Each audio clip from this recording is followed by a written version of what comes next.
The Unreal Engine is one of the most popular video game engines used today and has been for 2 decades. In 2024, chances are if you mention Unreal to somebody, they assume you're talking about the engine. But the dinosaurs among us remember the days when Unreal mainly referred to a game, not an engine. So, what is that game? What is the game that the Unreal Engine was built for, and was it any good?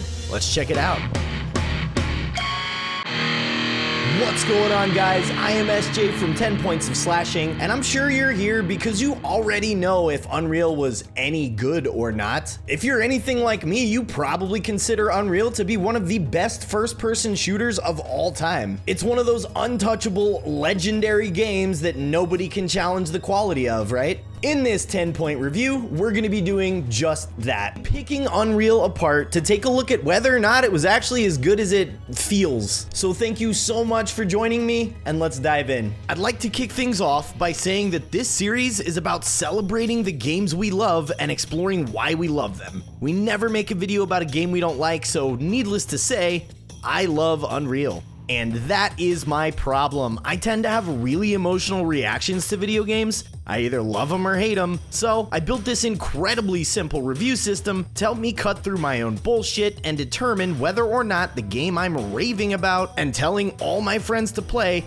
is going to be a waste of their time or not. This one is a little bit different though. Up to this point, this series has been about games that have come out more recently, but I really wanted to put this, the game that defined my teen years, through the 10-point review gauntlet to see how it really stacks up. We're going to be going over what I consider to be the 10 most important parts of what make a video game incredible, the things that make me personally really love a game. We'll be asking yes or no questions for each of those things, so the game either gets a point for the category or it doesn't. This helps me keep everything objective and gets rid of some of the ambiguity that can come up in 1 to 10 rating systems. In this review, we're really just going to be talking about the game as a single player experience, while the co-op and competitive online modes are what really drove this game and its successor, Unreal Tournament, into the limelight. We're just going to be looking at the campaign and the core mechanics. So, ladies and gentlemen, the game that completely changed the gaming industry, the game whose impact we still feel on the industry almost 30 years later, Unreal. The first section that we will be discussing is the game's story. And for a game like Unreal, this is going to be really interesting to talk about. So here's the quick and dirty summary of the plot. The game starts with you waking up in a prison cell with 12% health. It very quickly becomes evident to you that you are on board a ship that has crash landed. You eventually discover through one of my favorite video game mechanics of all time that the planet that you have crash landed on is uncharted and that there are groups of human survivors littered across the alien landscape. And as you navigate this alien landscape, you also discover that a barbaric race of aliens from somewhere else has enslaved the native population of this planet. So let's break that story down into 2 categories, starting off with characters. To award the point for characters, these are the qualifying questions. Do the characters in the story have their own unique and clearly defined personality? Do they have something that separates them from everyone else in the game or makes them memorable in some way? And do I care about them? Does the game build within me some kind of emotional attachment to them, good or bad? For Unreal, however, we kind of have to answer another question first. Who are the characters? Throughout the game, the major theme is that you are alone. You're constantly looking for other survivors, and you're constantly finding them dead. There's even an entire section of the game where you're literally right behind a group of survivors, only to find them just a hair too late. You never encounter another living human being, and none of the many aliens you encounter speak English. The translator that you carry is only capable of translating text, so you're not exactly having conversations with anybody. This poses a bit of a predicament for me in this review, and full disclosure here, I originally did not award the point in this category because of the fact that there are no characters for you as the player to interact with or get to know. This category received a 0. And then I sat down to type out the whole review and really got to thinking about it, and I realized something. The real characters are the friends you meet along the way. And I am completely serious. Hear me out here. To reiterate, the whole theme of the game is that you're alone. You never encounter anything friendly, except for the Nali, the native race of 4 armed humanoids that you run into several times throughout the game. And unless you're a complete psychopath, when you encounter one of the Nali, they typically help you out in some way. In the context of the game's story, these people see you as their messiah, the angel descended down from the heavens to fight back against their oppressive overlords, the sky demons. And I don't know about you, but over time, I got attached to the Nali. I felt relief when I encountered one of them. I felt bad when I wasn't able to stop an enemy from killing one of them. Over time, I wanted to be their messiah. I wanted to help them to overthrow the Scar. These guys are absolutely a yes to both of the major qualifying questions for this category. But I'd be remiss to not mention the entire little side plot of the people from the Cran trying to track down Kira. There's like 3 or 4 whole levels of the game that allude to an entire D&D party of people trying to find and rescue this chick. Basically, a group of survivors from the wreck of the ISV Cran were making their way through the planet when one night, Kira, the science officer of the Cran, was abducted by a Scar war party. The group then committed to tracking her down and finding her, and you, prisoner 849, find their corpses along your path as you move toward her location.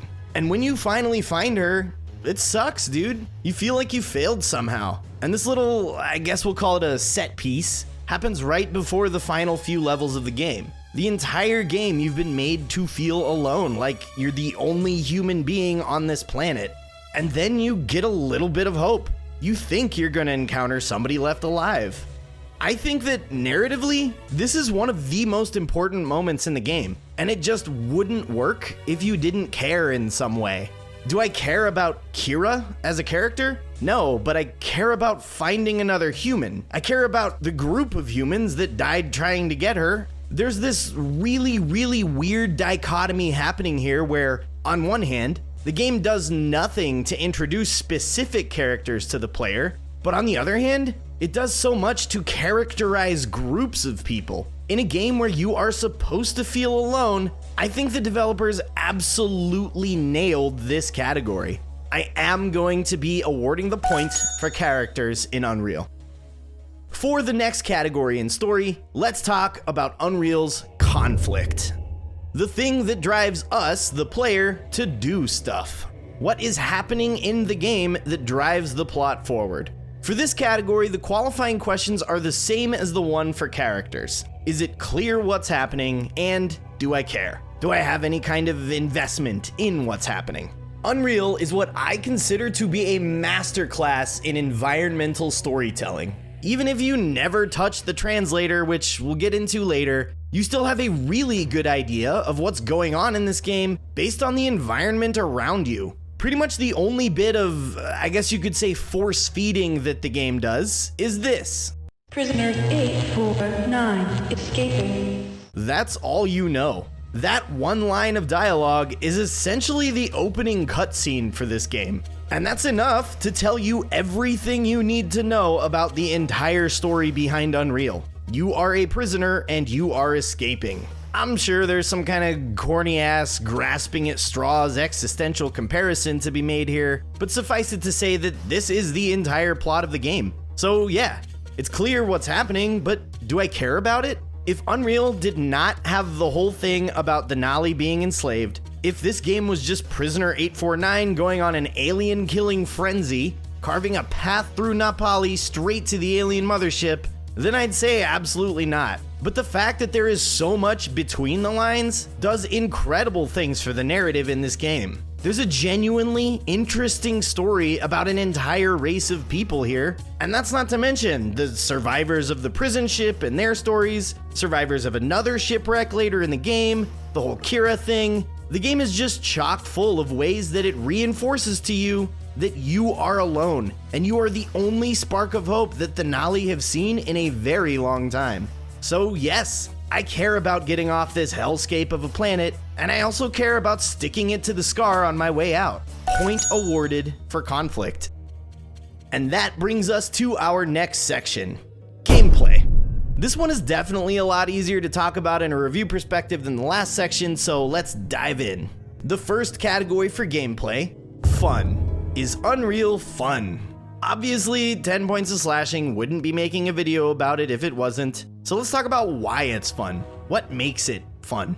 It's a late 90s first-person shooter. There's really not a whole lot to it. There's no revolutionary changes to the FPS formula, there's no enemy weaknesses or resistances, there's no aiming down your sights, there's no grenades, no melee attacks. Yeah, there's some cool items and shit like that, but pretty much it's just you point your gun at the scary, super jacked alien guy and pull the trigger. But something unique that Unreal did bring to the table that, to my knowledge, is still unique 25 years later is the alternate firing mode. Every weapon in the game has a primary fire and a secondary fire that does something different. This is a really cool way to just change things up for the player and give them the ability to introduce different tactics and ways to navigate combat encounters. This is going to come up again when we talk more about the game's mechanics, but I did just want to briefly bring this up here. Not to mention the super unique guns this game features in general. It isn't just shotgun, assault rifle, pistol, it's the Stinger, the Razorjack, the ASMD. These really interesting spins on what a weapon can be without being so ridiculously left field that it affects your immersion. There's also the incredible level design. Massive outdoor areas, sprawling mining complexes, alien ruins, monasteries. Exploration is such a necessary part of the Unreal equation, and it's an absolute blast. This is where Unreal really shines and separates it from its contemporaries. There's an incredible sense of progression as you move from area to area, with the skyboxes even changing to reflect the player getting closer to or further away from major landmarks. I apologize, I am getting a little carried away here. I could go on and on about it, but suffice it to say that Unreal gets the point for fun. The next category in gameplay is the game challenging. One of the things I like to highlight in this category is what I define as good challenge versus bad challenge. Good challenge is skill-based challenge, right? It's about the game being hard because you haven't developed the skill set necessary to overcome its obstacles yet. But the game gives you the tools you need to do that. Bad challenge is luck-based, it's artificial. Your ability to overcome its obstacles is based on a random number in the game's programming. The game doesn't give you the tools you need, and instead just expects you to keep slamming your head into the wall until it decides that you can progress. With that said, the combat in Unreal, like in any game, is straightforward once you get used to the different enemy types and how they attack you. When you crank Unreal up to the hardest difficulty, however, enemies get a boost to their health and do a shitload more damage to you. Health and ammo pickups are reduced, which I think is a really cool feature. So yeah, it becomes really challenging when you move it to the Unreal difficulty. But either way, I would not attribute the challenge of Unreal solely to its combat. Instead, I'd point at the exploration and puzzle solving, if you will. Like Tomb Raider, another franchise of this era, Unreal encourages the player to navigate its levels in search of a lever to open a door blocking your path, or find an alternate route around a locked door. Doing those things while dealing with enemies chasing you down is really where the challenge comes in. And to this day, thousands of hours into this game later, it's still a fun experience. Bluff Eversmoking is a great example of the challenge in Unreal. I know I've already mentioned the side plot with Kira, which culminates in this level, so apparently this might actually be my favorite level in the game, but I really do think it highlights the fair, appropriate, and fun difficulty of Unreal in its exploration. I will award the point for challenge. Moving along to the next section, the game's mechanics. While we've already discussed the gameplay in general, now we'll take a deeper look at that gameplay by examining the individual systems that make the game tick. So, for the first category we'll get into here, we need to identify what Unreal brings to the table that gives it its own personality, what are the mechanics or systems that make it unique, and then ask the question, does that thing, those mechanics or systems, bring meaning and value to the game overall? Do they make the game feel better or more enjoyable to play, or are they gameplay systems that are just there to be there and don't actually add anything to the game? As a general rule, I'd say that this game's online modes are what define its personality. That's why Unreal spawned Unreal Tournament and its following sequels. That's why Epic Games became a multiplayer giant in the gaming industry. However, like I said at the top of this video, this review is focusing more on Unreal as a single-player experience. We've already talked about the weapons, the alternate firing modes, the side plots, all things that I would definitely credit as unique and memorable. However, the one mechanic, the one gameplay system that I would put above every other one of those in terms of originality and personality, the Universal Translator.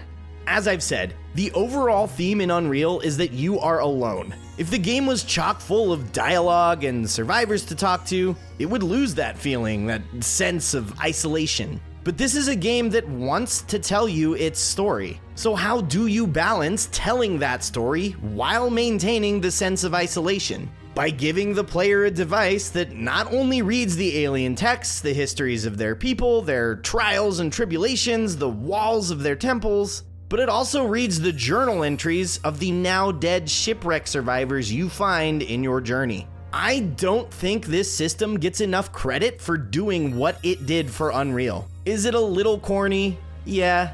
How a human device is capable of immediately understanding languages it has never encountered before is a huge plot hole. Whatever. But to be completely honest, the translator is what made me fall in love with Unreal when I played it for the first time. I wanted to find every log in the game, see every single person's story that I possibly could. The Universal Translator is a genius addition to this game, and it would lose so much without the translator and the messages you find throughout. I'm awarding the point for meaning and value based on the translator alone, but that's not to discredit the incredible level design, exploration, puzzle solving, and unique combat mechanics. Next in mechanics are the mechanics that we just discussed, rewarding. Do they elicit some kind of positive reaction from the player? Does it feel good to do the things that the game asks you to do? This can come from a game's sensory feedback, like it's... Am I a fucking snake? What the fuck? Come from a game's sensory feedback. This can come from a game's sensory feedback, like its audio design or animations. It can come from a mechanic that just feels cool to do as the player. The example I always give is backstabs in Dark Souls. So, are Unreal's mechanics rewarding? Yeah, I'd say so. The game literally rewards you for exploring, ammo pickups, armor, new weapons from time to time. With that said, however, there is a problem with systems like that in the context of these reviews. When a game emphasizes systems based on finding something or solving a puzzle, this affects the game's replayability. Once you know exactly where something is or exactly how to navigate a puzzle, the replay value drops considerably. The game isn't as fun anymore. You've already felt that sense of reward. With that in mind, I will award the point for the sense of reward in Unreal's mechanics, and we'll move into the next section, replayability. As an RPG player, this section is extremely important to me. So, let's dive right into the first category in replayability. Can I come back to the game and take a different approach to it? Is there just one way to play the game? Or can I try things differently on subsequent playthroughs? For Unreal, this category is incredibly unique, and we'll get there, but let me start off by saying, as a general rule, no, there are no real different approaches. There's really just one way to do it. Yes, there's some branching paths here and there. There's secret areas and those little side plots I mentioned earlier that a player may miss and come back to find later, but ultimately Unreal is a linear path and there is just one way to move down it. However, the one thing that keeps me coming back to this game almost 30 years later, the Unreal editor. I don't want to get too deep down this rabbit hole, but suffice it to say that alongside Unreal, Epic gave players the ability to create their own levels, weapons, skins, their own entire games with the Unreal editor. It is incredibly easy to use, and it gives players the ability to create whatever they want. You can modify existing levels and make different approaches for yourself. You can go online and find different approaches that somebody else made. You can find entire custom-built mission packs. All of the capture footage for this category is from my own work. This isn't like a plug or anything. This is just to illustrate how vast the Unreal Editor's capabilities are. As I said, to this day, I'll get a wild hair up my ass and decide to go make another map in Unreal. Is it fair to award this point to Unreal when I've already said that the base game is essentially linear and you can't take different approaches to it? Probably not. But Unreal is so much more than its baseline experience, and I would argue that the editor and all of the custom content that comes with it is part of the game. I'm not gonna lie, I went back and forth on this for days. I really want to award the point here because the qualifying question is, can I come back and take a different approach to the game, and do I want to? And the answer is yes to both questions. However, if I start awarding points for post-game, user-created content in Unreal, I'm gonna create a problem for myself later in this series. I cannot award a point for being able to come back and play the game if what I'm arguing is that you can come back and play somebody else's interpretation of or modification to the game. Next in replayability, does the game give the player a sense of accomplishment and pride?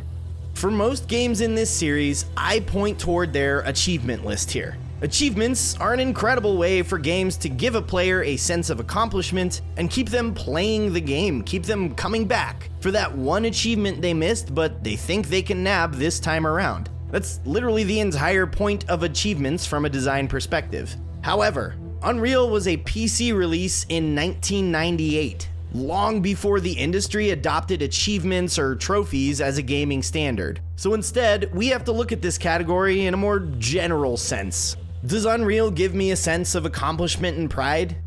Not really. Not a whole lot of street cred to claim from any of the challenges Unreal presents. Even in a community full of people that play this game, I wouldn't feel compelled to talk about anything I've done in the game with a sense of pride. I do think that Unreal is a game that could be absolutely jam-packed with some awesome achievements or trophies that would fulfill that sense of accomplishment and pride. Some really cool stuff could be done with achievements for finding certain secret areas in levels, finding every pickup in the game, killing every enemy in the game, so on and so forth. But as it stands, Unreal just does not hit the mark for this category. I will not be awarding the point for a sense of accomplishment and pride.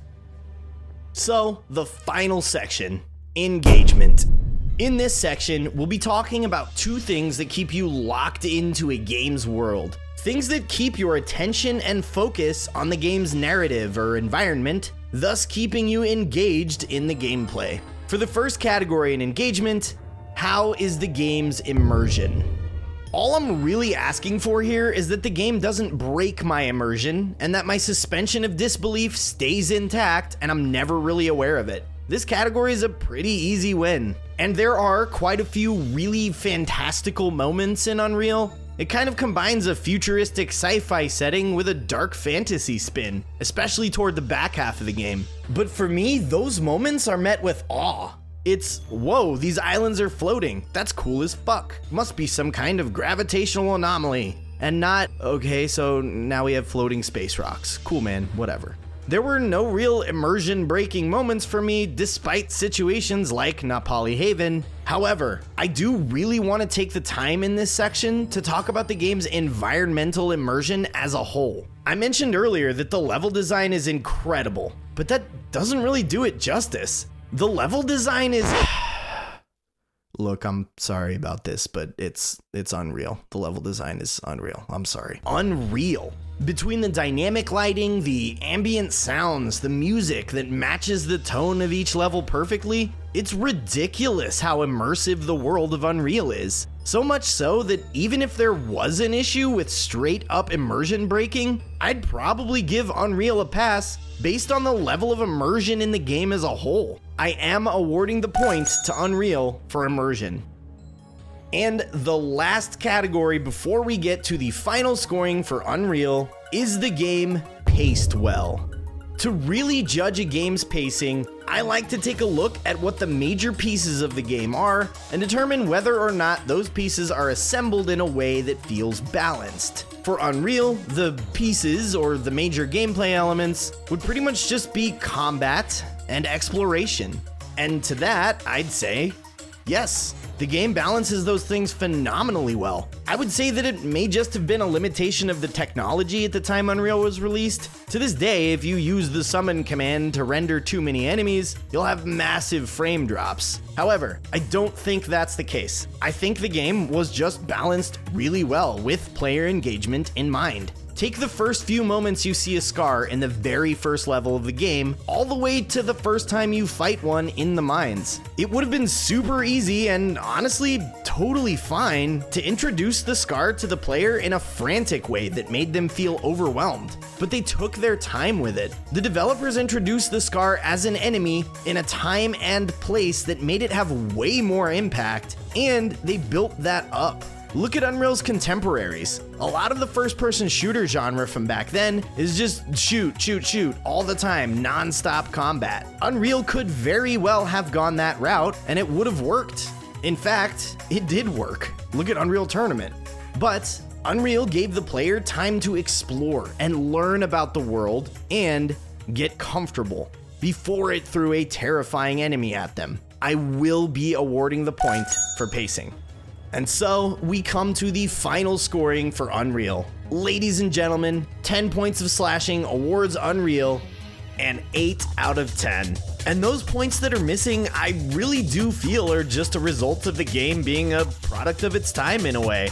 In 1998, it was a point of pride to tell your friends, guys, I beat blank game. And that's just not so much the case anymore. But even in 2024, and 4.5 engine iterations later, Unreal is still an incredibly immersive experience that stands out from the rest of the shooters of the time. And I'd even go so far as to say that it just stands out in general to this day. I really do believe that a modernized delivery of the story and gameplay experience of Unreal would do really well in today's market. Here's hoping, right? For every 10-point review, I do like to give my emotional rating as well as the numbers-based one that we just spent an entire video building, and for Unreal, that rating is a 9 out of 10.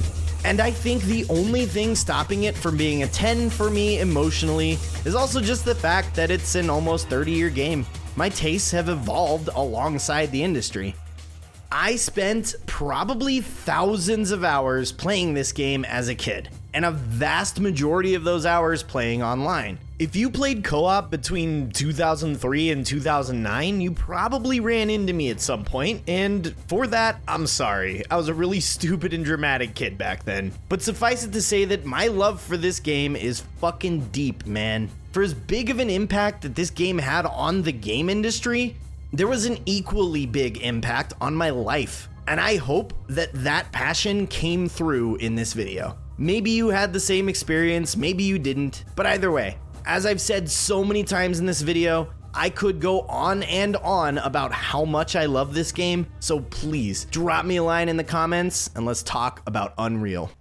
Thank you for checking out the video and channel. Please consider liking the video and subscribing to the channel if you liked what you saw. The goal in my content is to inspire and motivate you, the audience, to go play the games I'm talking about and share your experience. Whether you're playing for the first time or as a return to the game after years, I hope you have a blast and I hope you tell me about it. And if you played co-op back in the day, please feel free to drop your username in the comments. I would love to catch up. As always, thank you from the bottom of my heart, and I'll catch you in the next one.